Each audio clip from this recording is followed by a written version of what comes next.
Ladies and gentlemen, these are the headlines I'm sitting here reading during the break, and it's surreal because I talk about it so much, and then the clock keeps ticking towards midnight, and the average American isn't even aware or concerned.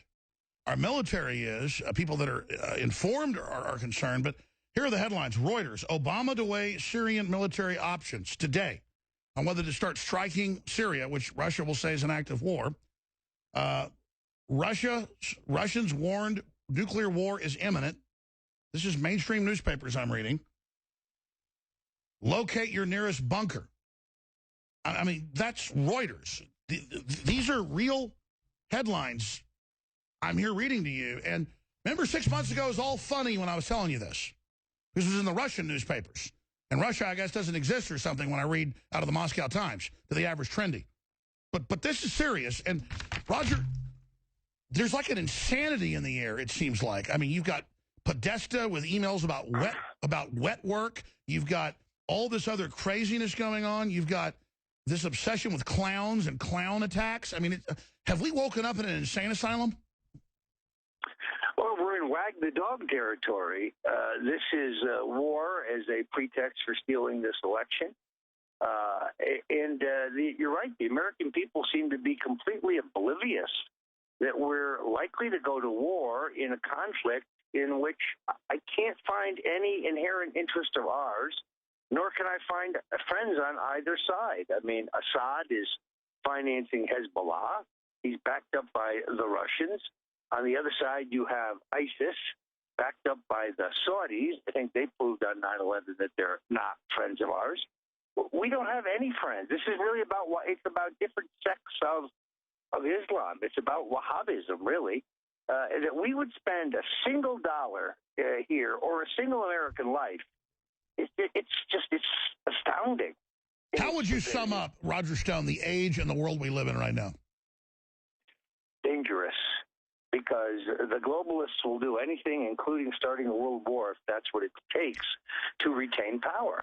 I know you want to talk about private stuff with Donald Trump, but he seems to be stronger than ever. How is he handling these attacks? They seem to be, the polls show these attacks are bouncing off.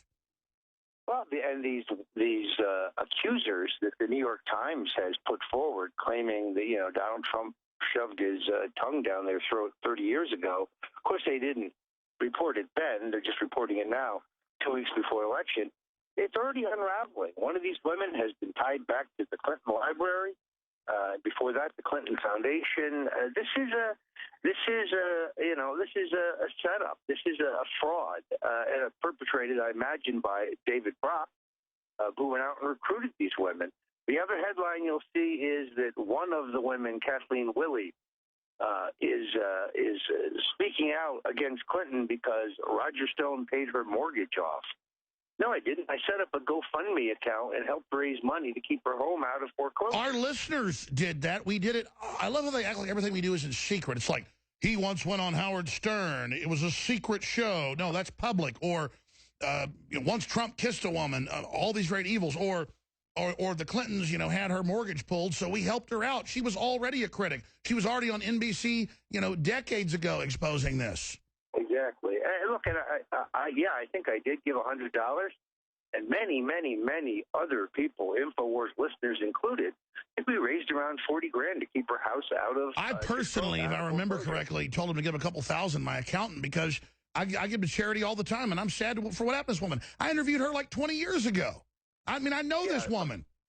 But the media, as you know, they twist these things. And yes, I did pay Kathy Shelton, the woman who was raped at 12 and then assaulted essentially in a courtroom by Hillary Clinton. I paid her $2,500 over a vote to sit down with us over 2 days and let us video. Yeah, how do you think you get people to take off work that are poor? You've got to give them the money to come see you. But I certainly haven't paid her to change her story because she's been saying the same thing since she was 12 years old. So it's just, on the other hand, no one talks about how much George Soros pays David Brock to smear us. You may have to go, but I'd like to put bookends on this. Can ask you a few more questions, and then also make the point. I paid, for the hotel for Danny Williams and bought him lunch. Does that mean I bought him off? No. He's been saying he's Bill Clinton's son since his mama told him that. 25 years ago.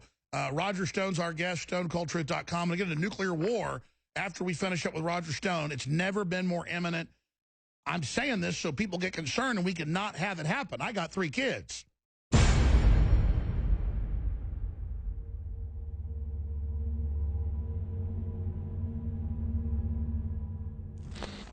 Look, I'm not going to sit here and say, see, I told you so, that communist Chinese-style net censorship was coming to the web, because it's already here.